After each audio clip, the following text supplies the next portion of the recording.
Hello and welcome to another episode of New Media Tech. This week we're going to talk a little bit about what we use for switching here. We are using a Black Magic Design ATEM. It's called the Television Studio. It's the model we use. It's actually the smallest switching device. It has the ability to switch 6 different inputs. There are 4 SDI and 4 HDMI inputs. The 3 and 4 input 3 and 4 are switchable between either HDMI or SDI, but cannot do both at the same time. So total of 8 inputs, but you can only switch 6 at a time. And we actually take advantage of that feature. We have a camera that's really close to the ATEM, and it's actually HDMI, and the other one that we use when we're in this room is actually running SDI, and they're both camera 3 for us. So we have the 3 other cameras in here are cameras 4, 5, and 6. And I can't really show you the output of the screen the way we have everything configured right now. But maybe I'll grab the camera here and we'll show you a little bit what it looks like. But we have our camera 1, which we use for either Skype or we use it for the Apple TV for a remote, which I'm going to use it today, Apple TV. And we have channel 2, which is our second Skype machine. And then we have camera 3, which I said it goes back and forth, and 4, 5, and 6 are in this room. And we can change things around. Camera 3 can be one or the other, and camera 4 is the same way, can be one or the other. So what I'm going to walk through a little bit right now is just the ATEM software. We're not using a control surface.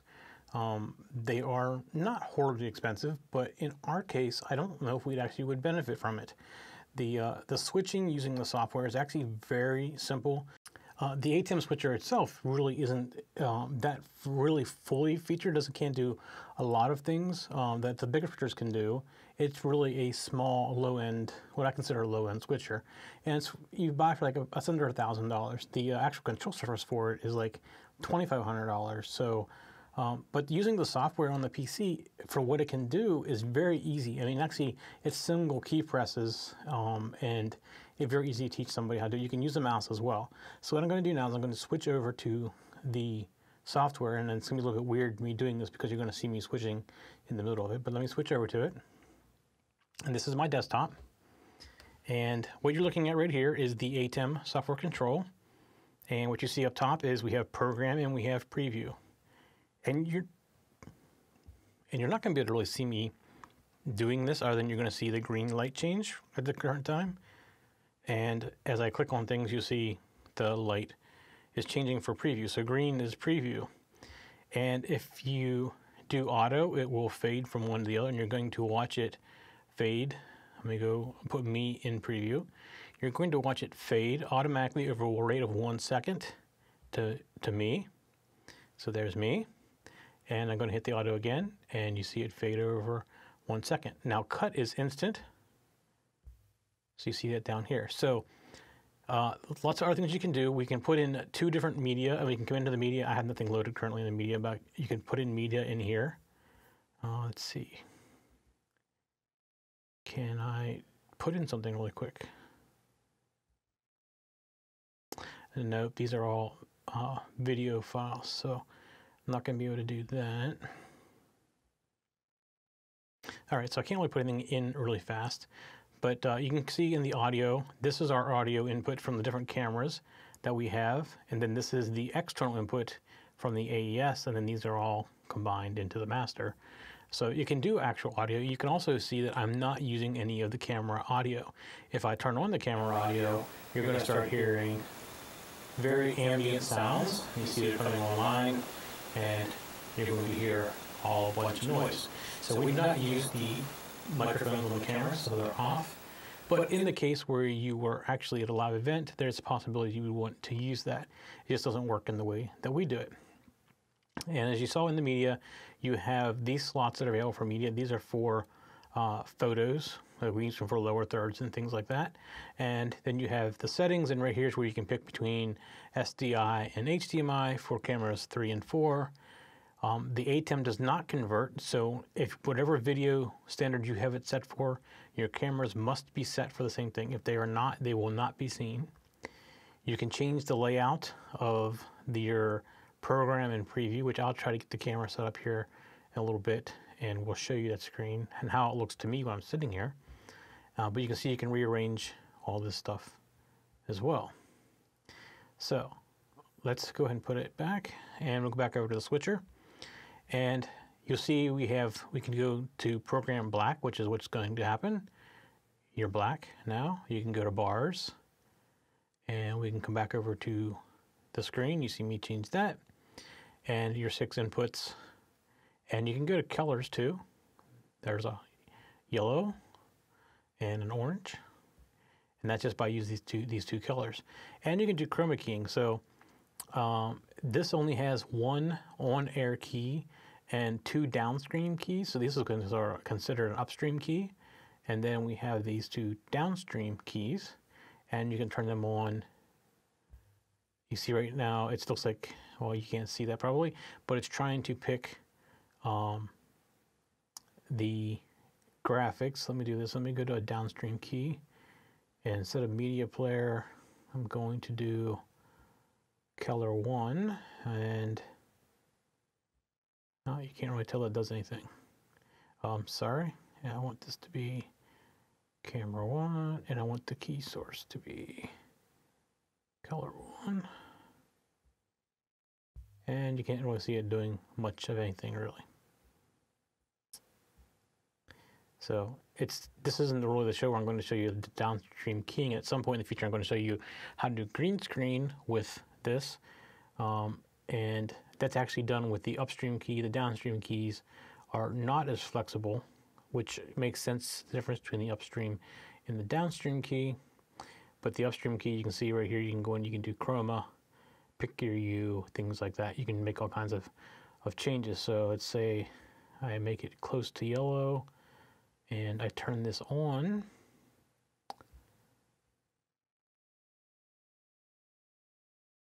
And it's not going to work for me. Oh, media player 2, there's the problem. So let's go to color, and I'm going to turn this on. And you see I just keyed over with that color. So this is actually on air immediately. If I hit this key, and let's say I go to camera 1 as a preview and I want to do auto, you'll see it fades in and will fade back out. If you look at the on air, you see the on air going on and off. That's what this does right here. So it's pretty simple as far as a mixer goes. In fact, it's very basic, which is some of the problems that I have with it. It works fine for just switching, but we do so much with additional media that it's one of those things where I like it to do more. So, but what I want to show you is, let me go back over here real quick, and you're going to see me hit keys 1 through 6. So I'm going to look down here at the preview, and I hit 2. So now camera 2 is in preview. Now camera 3 is in preview. Now camera 4, 5, and 6.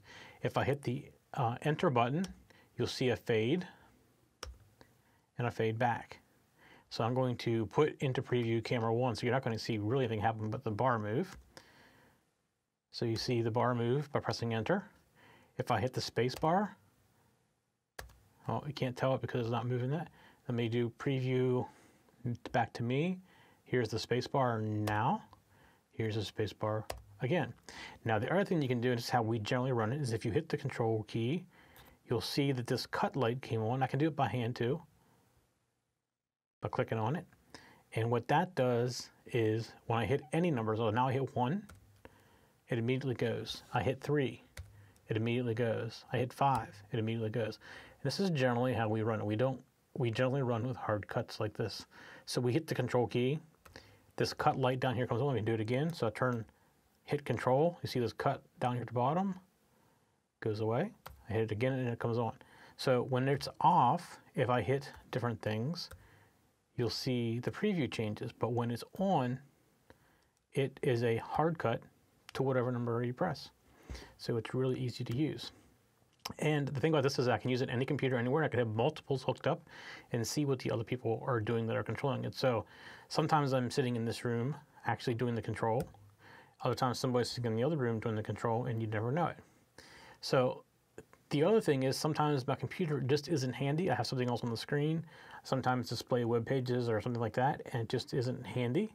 So what we've created, or what I created, was an iPad app. Let me go show you what that looks like.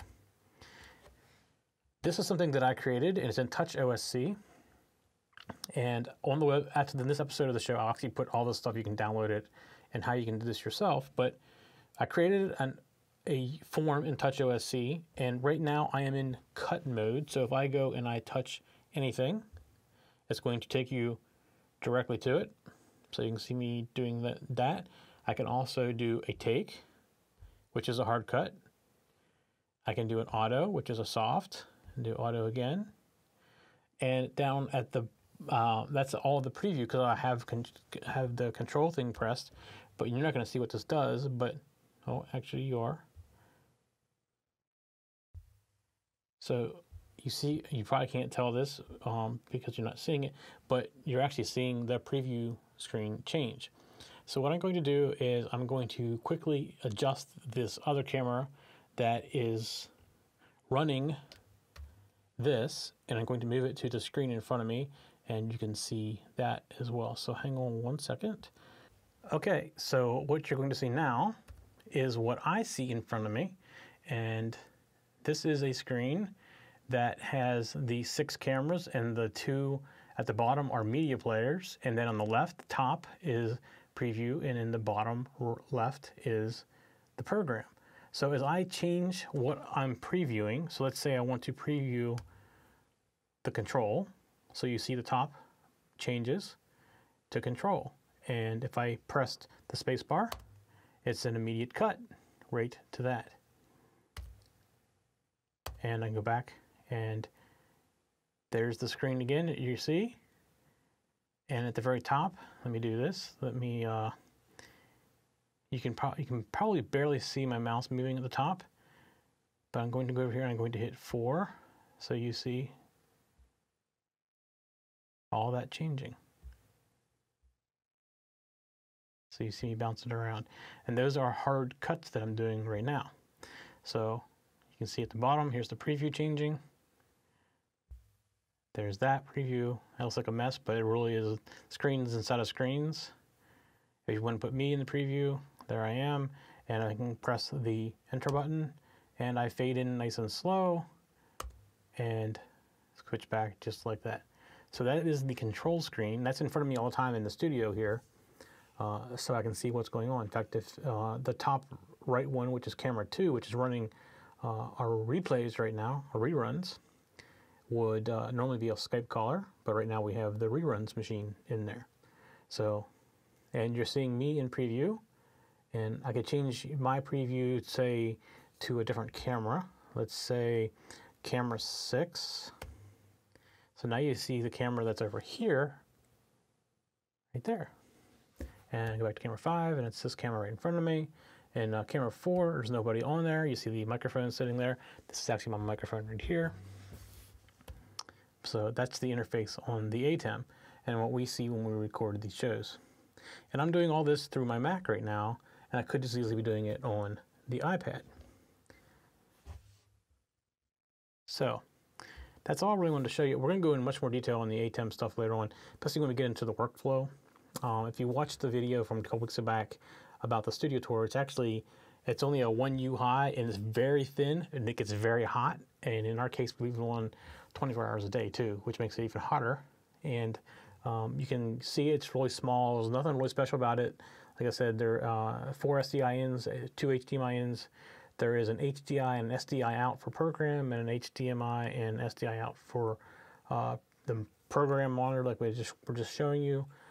It's a very inexpensive, and it's rock solid for what it's for. Like I said, I'd like to have something a little bit bigger ultimately that could do some things, maybe like a TriCaster or something like that, some additional features that are in it. But for what it is and for the price, it works great for us. It's a inexpensive way to get started in creating your own video studio.